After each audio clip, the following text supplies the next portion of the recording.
پھر آپ نے یہ بھی تحریر فرمایا ہے کہ کسی کو گمراہ کہنا آسان ہے اور ثابت کرنا یا ایسے اس کا مشکل ہے. ایسی بات نہیں. ہمیں کسی کا معلوم نہیں کہ کوئی کیا کہتا ہے، لیکن میرے بھائی ہمارے لیے کسی شخص کو گمراہ قرار دینا بہت مشکل، بہت مشکل. کچھ لوگوں کے متعلق سال ہا سال سوچ کے پھر یہ لفظ بولتا ہوں کہ مر کے اللہ کو جواب دیں. کفر کے فتوے بھی آتے ہیں، کبھی دستخط نہیں کرتا. اللہ تعالیٰ کا اتنا خوف یا حیا یا اس کی پہچان اتنی تو ہے کہ مرنا ہے اور اللہ کو جواب دیں. اس سے ہم کسی کو گمراہ کہتے ہیں تو ہمارے اور اللہ کے درمیان امام ابو حنیفہ ہیں، ہمارے اور اللہ کے درمیان امام ماتریدی ہیں، ہمارے اور اللہ کے درمیان اشاعرہ ہیں، ہمارے اور اللہ کے درمیان یہ ابن عربی ہیں، ہمارے اور اللہ کے درمیان حضرت مجدد الفسانی سرہندی ہیں، ہمارے اور اللہ کے درمیان امام نصفی ہیں، ہمارے اور اللہ کے درمیان بزدوی ہیں. اتنے بڑے بڑے لوگ جو ہیں نا، انہوں نے جس چیز کو گمراہی لکھا ہے اس کو کہتے ہیں، ورنہ ہماری کیا مجال ہے کہ ہم کسی انسان پر فتویٰ لگائیں. ہماری کیا مجال ہے کہ ہم کسی انسان کے عقیدے کی تصدیق و تردید کریں. یہ بڑے لوگ جو ہیں نا انہوں نے.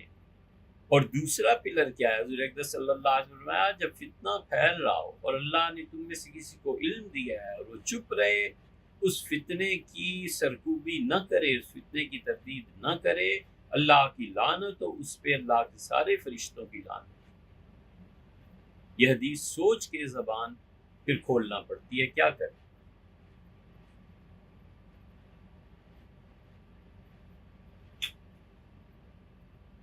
اس میدان میں ہم تنہا تھوڑے ہی ہیں، یا اتنے احمق ہو گئے ہیں، لاکھ ناداں ہوئے، کیا تجھ سے بھی ناداں ہوں گے؟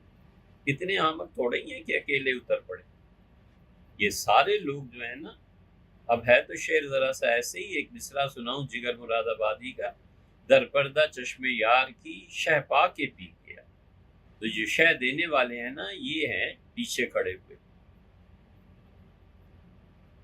اس لیے ہر وہ شخص جو حضرت رسالت مآب صلی اللہ علیہ وسلم کی معراج پر بات کرتا ہے اور کہتا ہے کہ معراج حضور اقدس صلی اللہ علیہ وسلم کی صرف وہ تھی خواب اور حقیقت میں نہیں تھا، میں ان سب سے ہاتھ جوڑ کے عرض کرتا ہوں یہ نہ کہو،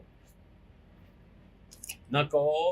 ابن اسحاق نے اس کو لکھ دیا تھا ام المومنین سے عائشہ رضی اللہ عنہا کے متعلق اور معاویہ رضی اللہ عنہ کے متعلق. ابن اسحاق، معاویہ اور عائشہ رضی اللہ عنہ، ان سب کے درمیان کئی سال ہیں. ابن اسحاق نے کہاں سے سن لیا تھا؟ ام المومنین سے عائشہ رضی اللہ عنہا نے اگر یہ کہا بھی تھا تو اس کی مراد کیا تھی؟ معراج کا انکار کرنا، یہ سب چیزیں یہ لے بیٹھیں گی قیامت. حضور اقدس صلی اللہ علیہ وسلم کو معراج ہوئی تھی، یقیناً جسم کے ساتھ ہوئی تھی، یقینی طور پہ. یہ نہیں ہے کہ حضور اقدس صلی اللہ علیہ وسلم خواب دیکھ لیا تھا. یہ معتزلہ اس کا انکار کرتے تھے. اہل سنہ نے کہاں انکار کیا ہے؟ آپ معتزلی ہیں. عجیب منطق ہے. کوئی ایک گمراہی ہو تو ہم عرض کریں. یہ جتنے معراج کا حضور اقدس صلی اللہ علیہ وسلم کا انکار کرتے ہیں کہ جسد طیبہ وہاں پہ مدینہ منورہ میں تھا، بخاری میں کہاں آیا ہے؟ بخاری کی روایت، بخاری میں صرف یہ آیا ہے کہ بین النوم والیقظہ، حضور صلی اللہ علیہ وسلم میں نیند اور جاگنے کی درمیانی کیفیت میں تھا. آپ کہیں سے بیعت ہوتے، آپ صوفی ہوتے، کوئی 4 دن اللہ کا نام لیا ہوتا تو آپ کو پتا ہوتا نا کہ یہ کیا کیفیت ہوتی ہے. اس لیے صحیح بخاری میں کوئی ایسی چیز نہیں ہے کہ حضور اقدس صلی اللہ علیہ وسلم کی جسد مبارک موجود تھا اور روح مبارکہ تشریف لے گئی تھی. ایسی بات نہیں ہے بھائی. اہل السنہ کا بڑا صاف ستھرا عقیدہ ہے. آپ اس عقیدے کو نہیں جانتے؟ ہمارے سارے عقائد کی کتاب ہے۔ یہ البحر الرائق دیکھیں، عالمگیری دیکھیں، فتح القدیر دیکھیں، یہ جتنی عقیدے کی کتابیں ہیں، کتاب الجہاد کے بعد جہاں ارتداد کا باب شروع ہوتا ہے نا، ہم نشاندہی بھی کر دیں آپ کو زحمت نہ ہو کہیں، ہمیشہ فقہا وہاں پر پہنچ کے کفر اور ایمان کی بحث چھڑتے ہیں۔ یہ تین کتابیں تو ایسی ہی ہو گئی۔ خدا کی شان ہے، آپ بنیادی عقائد پہ بات کر رہے ہیں اور آپ کو نہیں پتا کہ فقہ اکبر کس کی ہے۔ فقہ اکبر کو دیکھ لیں، شرح عقائد کو دیکھ لیں، پڑھ لیں، ہر ایک نے یہی لکھا ہے۔ وَنَقِرُّ بِمِعْرَاجِ النَّبِيِّ صلی اللہ علیہ وسلم، ہم حضور اقدس صلی اللہ علیہ وسلم کی معراج کے اقرار کرنے کا عقیدہ رکھتے ہیں، وَبِعُرُوجِهِ إِلَى السَّمَاوَاتِ، اور ہم اس بات کو تسلیم کرتے ہیں، مانتے ہیں کہ حضور اقدس صلی اللہ علیہ وسلم ساتوں آسمانوں میں پہنچے، وَبُلُوغِهِ إِلَى الْعَرْشِ، حتیٰ کہ اللہ کے عرش تک پہنچے۔ وَمَنْ أَنْكَرَ الْمِعْرَاج، جو شخص بھی معراج کا جسمانی طور پہ جانے کا انکار کرتا ہے، ورد الآیات، اور قرآن کی آیات کو جھٹلاتا ہے۔ دو حصے ہیں نا، ایک مکہ مکرمہ سے مسجد اقصی پہنچنے تک کا، اور ایک حصہ ہے وہاں سے پھر عروج کا۔ یہ پہلا حصہ جو ہے 15ویں پارے کی پہلی آیت کریمہ، سبحان الذی اسریٰ بعبدہ، آپ کیوں نہیں عقیدے کی کتابوں کو پڑھتے؟ اس لیے کہ بنیادی طور پر یہ گمراہی جو اگلے جملے میں لکھ کے بھیجی ہے کہ عقیدے میں کسی کی تقلید نہیں، تو خدا کی صفات کے بارے میں آپ کا کیا عقیدہ ہے؟ اگر کوئی تقلید نہیں کرنی تو یہ گمراہی صفات باری تعالیٰ کے بارے میں نہیں آئے گی۔ سارے صحابہ کرام رضی اللہ عنہ نے عقیدہ حضور اقدس صلی اللہ علیہ وسلم کی تقلید میں لیا تھا، یا سب آزاد تھے کہ ہر مومن کا فرض ہے کہ اپنے عقیدے کے لیے؟ کدھر سے لے لیا تھا یہ عقیدہ؟ سیدنا علی رضی اللہ عنہ نے خوارج کے عقائد کے خلاف جو جنگ کی تھی، وہ ان کی ذاتی تحقیق ہو گئی تھی، یا وہ حضور اقدس صلی اللہ علیہ وسلم کا حوالہ دیتے تھے؟ یہ تقلید کسی نے چھوڑنی ہو تو رفع یدین میں چھوڑے، آمین بالجہر میں چھوڑے، اس سے بھی بڑھ جائے۔ اور جیسے شیخ الاسلام ابن تیمیہ رحمۃ اللہ علیہ کو غلط فہمی ہو گئی تھی، طلاق ثلاثہ کو طلاق واحدہ قرار دے دیا تھا، چلو یہ بھی تو کوئی بات ہوئی کہ تقلید چھوڑ دے عقیدے میں، سبحان اللہ، تو پھر تم عقیدہ کہاں سے لوگے؟ اپنی عقل سے۔ اور عقل سے اگر کوئی تقلید چھوڑ دی نا، عقل میں کوئی کہتا ہے کہ معراج ہوئی نہیں، ولیعذ باللہ، استغفر اللہ، ہم آپ سے ایک بات کہتے ہیں، ہم کہتے ہیں 15واں پارہ کھولو، اور اللہ تعالیٰ نے فرمایا ہے کہ یہ مشرکین کہتے ہیں کہ اگر تم واقعی اللہ کے نبی ہو نا، تو پھر اس طرح کرو کہ اتر کا سما، آسمان پہ چڑھ جاؤ، وَلَن نُؤْمِنَ لِرُقِيِّكَ، اور یہ جو تم آیتیں وغیرہ پڑھتے رہتے ہو نا، دم کرتے پھرتے ہو، معاذ اللہ، ہم ہرگز تم پہ ایمان نہیں لائیں گے، حتیٰ تنزل علینا کتابا نقرأ، یہاں تک کہ تم آسمان سے ایک کتاب لے کر آؤ جسے ہم پڑھیں۔ غور سے سنیے گا، مشرکین نے کہا اے محمد صلی اللہ علیہ وسلم، ہم اس وقت تک تمہیں نہیں مانیں گے جب تک کہ تم آسمان سے کتاب نہ لے آؤ۔ ایک پھر انہوں نے کہا تم ہمارے سامنے ذرا چڑھ کے دکھاؤ آسمان میں۔ ایک شخص ہے گمراہ، وہ آ کے مجھ سے کہتا ہے کہ یہ تو بیسیکلی تصور مشرکین مکہ کا تھا کہ حضور صلی اللہ علیہ وسلم آسمان پہ چلے جائیں، آپ نے یہی عقیدہ معراج کے نام پہ اپنا لیا، اب تو گمراہ ہو گئے۔ اب بولو، چھوڑ دو منقولات، صرف اور صرف عقلاً اس کا جواب دو۔ تقلید نہیں نہ کرنی کسی کی۔ تو کہتا ہے یہ عقیدہ تو جو قرآن نے نقل کیا ہے، کافروں کا نقل کیا ہے کہ انسان آسمان پہ چلا جائے بس، اور تم اسی عقیدے کے قائل ہو نا، تو تم تو مشرکین مکہ کی طرح بات کر رہے ہو، کوئی اسلام تھوڑا ہی ہے یہ۔ اسی لیے فقہا نے بڑی صراحت سے لکھا ہے کہ اگر کوئی آدمی حضور اقدس صلی اللہ علیہ وسلم کے جسد مبارک کا انکار کرتا ہے کہ آپ بیت المقدس تک گئے، تو وہ کہتے ہیں وہ اس مسئلے میں کفر کا ارتکاب کرتا ہے. وہ من انکر المعراج، جس نے حضور اقدس صلی اللہ علیہ وسلم کی معراج کا انکار کیا، ورد الآیات، قرآن کریم کی آیات کو رد کیا، فقط کفر باللہ، اس نے اللہ کے ساتھ کفر کیا.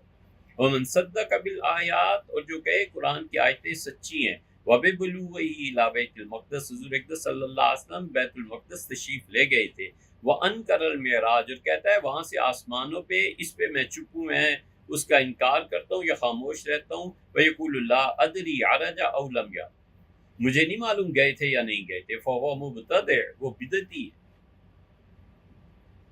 کتنے صاف لفظوں میں یہ لکھتے ہیں سارے عقیدے کے باب. وہ کہتے ہیں کہ یہ بدعتی انسان ہے، اور آپ اتنی آسانی سے ان چیزوں کو خواب قرار دیتے ہیں. اللہ کو جواب دینا ہے. اس لیے دیکھا ہے انہوں نے لکھا نا، 3 چیزیں ہیں تو بہت سی، لیکن 3 چیزیں ایسی ہیں کہ جو بھی آدمی ان چیزوں کو کہتا ہے نا وہ گمراہ ہے. آپ اگر خدا کو مانتے ہیں تو اللہ کا واسطہ ہے امت کو گمراہی میں نہ ڈالیں، نہ لوگوں کو برے عقیدے کی طرف لے کے جائیں. یہ بدترین چیزیں ہیں جو آپ فرما رہے ہیں. معراج کا انکار، اور آپ لوگوں کا ترا ہے کہ عذاب قبر کا انکار کریں.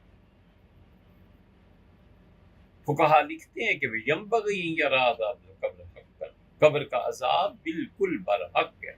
ومن انکر عذاب القبر، جو قبر کے عذاب کا انکار کرتا ہے، فإنه ضال، وہ گمراہ ہے. مبتدع، بدعت کا اختیار کرنے والا ہے، عقیدے کی بدعت ہے. معتزلی جدا، بڑا پکا معتزلی ہے، اہل سنہ سے خارج ہے. اس لیے یہ لفظ گمراہ بولنا اتنا آسان نہیں ہے. اور ہمیں کیا پڑی ہے ہم بولیں؟ یہ پیچھے جو کھڑے ہیں نا سارے، یہ سب کہہ رہے ہیں گمراہ. وقال النبی صلی اللہ علیہ وسلم، حالانکہ حضور اقدس صلی اللہ علیہ وسلم نے فرمایا القبر روضۃ من ریاض الجنہ، قبر تو جنت کے باغات میں سے ایک باغ ہے. اور حفرۃ من حفر النار، یہ جہنم کے کھڈوں میں سے ایک گڑھا ہے.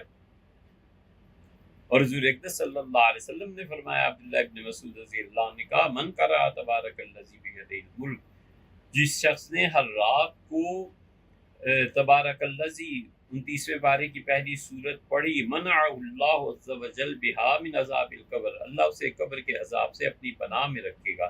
وَكُنَّا فِي عَهْدِ رسول اللہ صلی اللہ علیہ وسلم، اور ہم حضور اقدس صلی اللہ علیہ وسلم کے دور میں نسمیہا المانیہ، اس سورہ ملک کو کہتے تھے یہ روک دینے والی سورت. مانعہ ہے، منع کر دینے والی. کس چیز کو روکنے والی ہے؟ عذاب قبر. ابن مسعود رضی اللہ عنہ کی روایت ہے.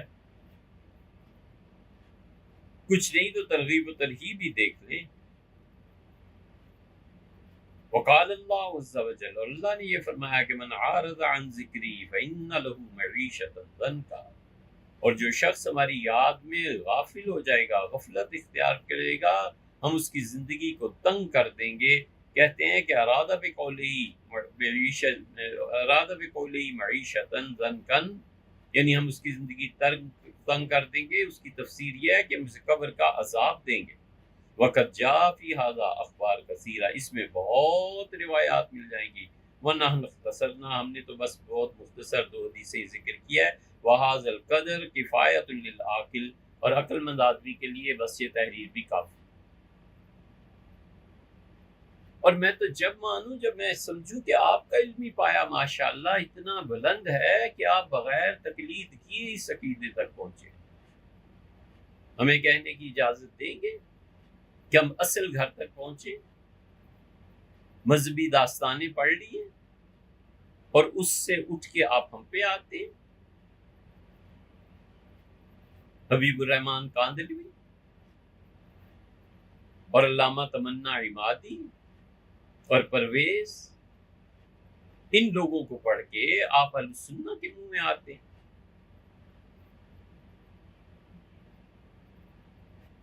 اور پھر آپ کہتے ہیں کہ عقیدے نہیں ہے تقلید، تو نہ یہ نہ کہیں کہ آپ اہل سنہ